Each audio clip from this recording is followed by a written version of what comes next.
बात नेपाल की, जहां पर जारी संग्राम के बीच आर्मी चीफ और सुशीला कार्की के बीच आज मुलाकात तय है। शाम 4 बजे ये दोनों की मुलाकात होगी। आर्मी चीफ ने मुलाकात पर अगर सहमति बन गई तो आर्मी चीफ के साथ वो हेलीकॉप्टर से राष्ट्रपति से मुलाकात के लिए जाएंगी। इस समय जेएनजी के प्रतिनिधियों और आर्मी चीफ के बीच बातचीत चल रही है।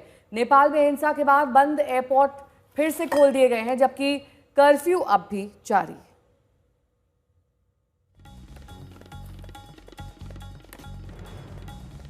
सवाल यही बना हुआ है कि क्या सुशीला कार्की के नाम पर मोहर लगेगी बतौर अगली प्रधानमंत्री।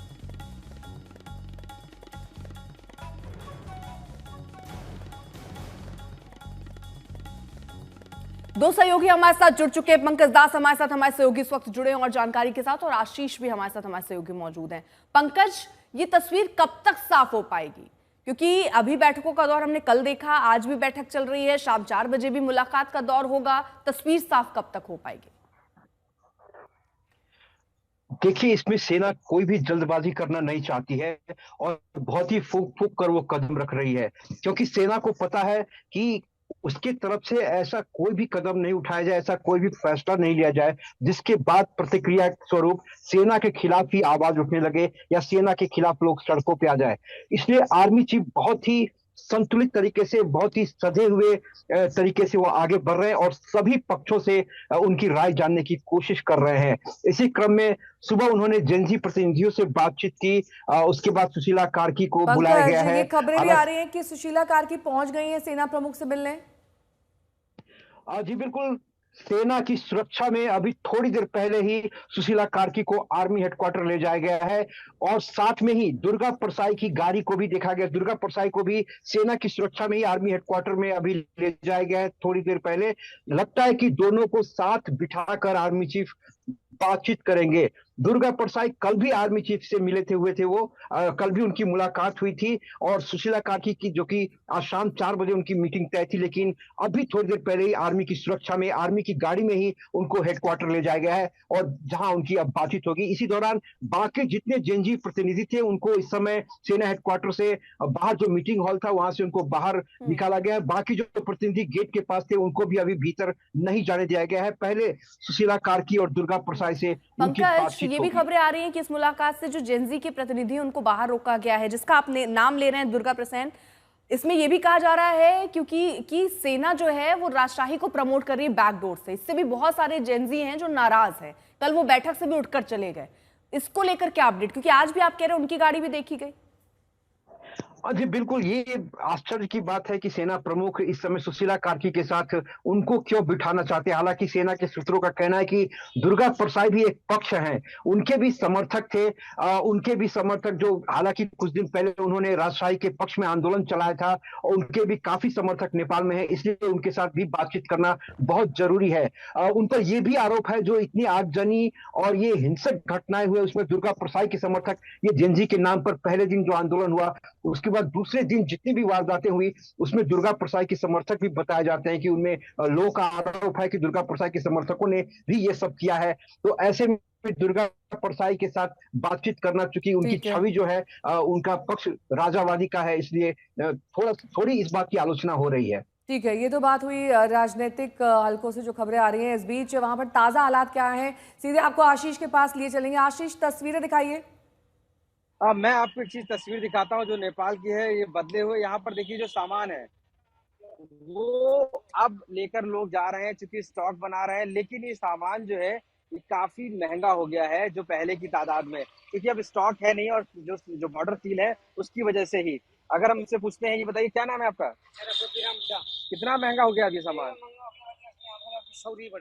बढ़ गया है। मतलब कितने का पहले मिलता था, अब कितने मिल रहा है? पहले मिला था 1500 में, 1650 में, महंगा हो गया है। तो ये देखिए जिस तरीके से महंगा हो गया है। ये चावल है खाने का नॉर्मल, और इसके अलावा जो ऑयल होता है वो प्रयोग करने वाला, ये कितना रुपए महंगा हो गया? लगभग 150। देखिए अर्पिता, साफ तौर पे जो खाने पीने के सामान है वो काफी महंगे हो गए हैं आज के समय में, अभी के जो हालात है जिस हिसाब से, क्योंकि लोग स्टॉक भी कर रहे हैं, क्योंकि सब चीजें बंद है, सरकारी ऑफिस सारे बंद है, सारा कामकाज बंद है, तो लोग स्टॉक अपने पास करने की कोशिश कर रहे हैं।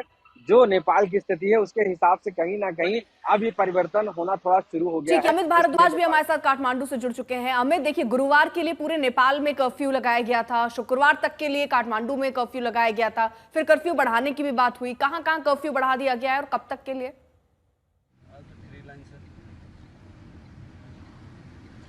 जी देखिए, हर शाम एक नोटिफिकेशन आ रहा है आर्मी की तरफ से और उसमें ये बताया जा रहा है कि किस तरह से कर्फ्यू एक्सटेंड हो रहा है।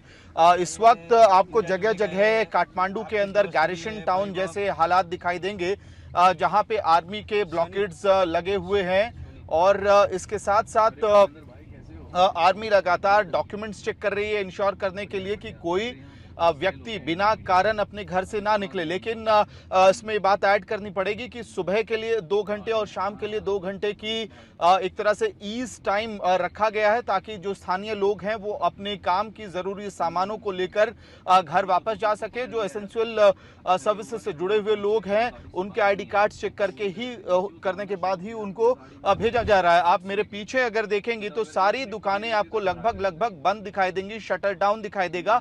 इसका कारण यह है कि कर्फ्यू का टाइम हर बार रिवाइज हो रहा है। जो दुकानें खुली हैं वो एसेंशियल सर्विसेज से जुड़ी हुई दुकानें हैं और मेडिकल, फार्मेसी, इस तरह की दुकानें आपको खुली हुई दिखाई देंगी। फिलहाल क्योंकि बातचीत चल रही है आर्मी हेडक्वार्टर्स में, इसलिए बहुत जरूरी है कि कानून अमित, मेरा व्यवस्था। सवाल आपसे ये है कि बहुत सारी जेल ब्रेक की घटनाएं सामने आ रही थी, उन्हें प्रिवेंट करने के लिए, रोकने के लिए अब क्या इंतजाम किए जा रहे हैं? क्योंकि जाहिर तौर पर जब इस तरह की जेल ब्रेक होती है तो गोलियां चलानी पड़ती है आर्मी को, जान माल का नुकसान होता है। इसको रोकने के लिए क्या इंतजाम?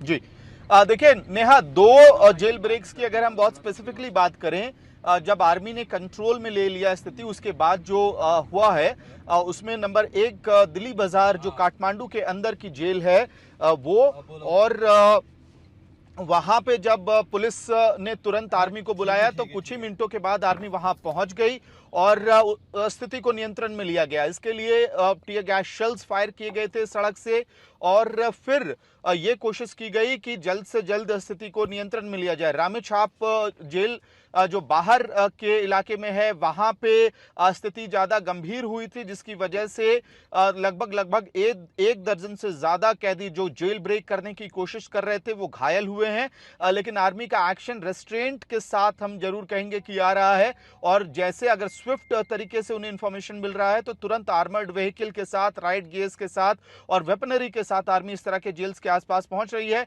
लेकिन अगले 24 घंटे के अंदर संभवतः जेल ब्रेक्स की घटनाएं अब लगभग कम होनी शुरू हो जाएंगी क्योंकि आर्मी ने सारी जो इलाके हैं उनको अपने कंट्रोल में लेना शुरू कर दिया है। काठमांडू वैली। पंकज, अगर कोई अपडेट हो तो जल्दी से दीजिएगा, लेकिन इस बीच जो सेना को ये किंग मेकर की भूमिका दी गई है उसे सब कुछ अब ठीक करना है, सबकी आम सहमति बनानी है, लेकिन ऐसा कहा जाता है कि उनका झुकाव राजशाही के प्रति थोड़ा सा रहता है और उसका असर हम थोड़ा बहुत देख भी रहे हैं। तो ऐसे में पहले ही ये दुविधाएं हैं कि जो जेनजी ग्रुप है वो अलग अलग हैं, सबकी राय अलग अलग है। अभी सेना भी अगर उसमें थोड़ा सा राजशाही को इंक्लूड करती है तो उससे भी नाराजगी बढ़ेगी, तो फिर एक मंच पर आम सहमति कैसे बन पाएगी? ये बहुत ही मुश्किल है और जब से ये सुगबुगाहट उठी है, जब से दुर्गा परसाई को आर्मी हेडक्वार्टर में कल भी बातचीत हुई, आज भी ले जाया गया, उसके बाद से सभी राजनीतिक दल जो हैं, जो कई दिनों से शांत बैठे थे, उनके तरफ से लगातार बयान आने शुरू हो गए हैं कि कोई भी लोकतंत्र का कोई विकल्प नहीं हो सकता है, गणतंत्र का कोई विकल्प नहीं हो सकता है। नेपाली कांग्रेस की तरफ से उनके जो जनरल सेक्रेटरी उन्होंने स्टेटमेंट जारी किया, अभी थोड़ी देर पहले माओवादिस्ट के जो चेयरमैन है प्रचंड, उनके तरफ से स्टेटमेंट आया है। सबने एक स्वर में कहा कि संसद बिगड़कर नहीं होना चाहिए। हवाई अड्डा, वहां से सुमित मेरे सहयोगी ने एक रिपोर्ट भेजी है, देखिए। हम इस समय नेपाल के इंटरनेशनल एयरपोर्ट, त्रिभुवन इंटरनेशनल एयरपोर्ट पर मौजूद हैं। यहाँ आज यानी थर्सडे के दिन से ही जो फ्लाइट्स हैं वो शुरुआत की गई है और अभी अगर आप देखें कई फ्लाइट जो है लैंड किया गया है। कल भी कुछ फ्लाइट्स की शुरुआत की गई थी लेकिन देर शाम ये फैसला लिया गया सिविल एविएशन मिनिस्ट्री की तरफ से। और उसके बाद क्या नज़ारा है यहाँ पर इंटरनेशनल एयरपोर्ट पर, अगर आप देखें कई नेपाली नागरिक जो है अपने परिवार वालों से दोबारा से मिलने के लिए, क्योंकि 2 दिन से फ्लाइट सस्पेंड थी जिस तरीके से हालात थे नेपाल के, उसके बाद और कल शाम को फ्लाइट्स को खोला गया और कई जो लोग हैं जो यहाँ पर टूरिस्ट के तौर पर यहाँ घूमने फिरने आए थे वो भी यहाँ फंसे हुए थे, वो भी वापस आए हैं। तो इस समय जो ताज़ा हालात है इंटरनेशनल एयरपोर्ट के हम आपको दिखा रहे हैं। पहली फ्लाइट जो लैंड किया है एयर इंडिया की, हम उसमें खुद मौजूद थे और यहाँ पर अगर आप देखें तो यहाँ पर आप देखेंगे भारी संख्या में लोग जो हैं जो आप देख सकते हैं कि यहाँ पर मौजूद हैं। कुछ लोग आ रहे हैं, कुछ लोग यहाँ से जा रहे हैं जो अपने रिस्पेक्टिव कंट्रीज़ की तरफ को जा रहे हैं, जो टूरिस्ट के तौर पर यहाँ पर आए थे। और कई जो नेपाली सिटीजन है जो वापस आए वो भी हम आपको दिखा रहे हैं। और इस समय के ताज़ा हालात आप कह सकते हैं कि स्थिति लगभग ठीक होने की कगार पर, और इसीलिए सबसे पहले कल शाम को एयरपोर्ट को भी खोला गया। और अभी के ताज़ा हालात हम आपको यहाँ पर दिखा रहे हैं।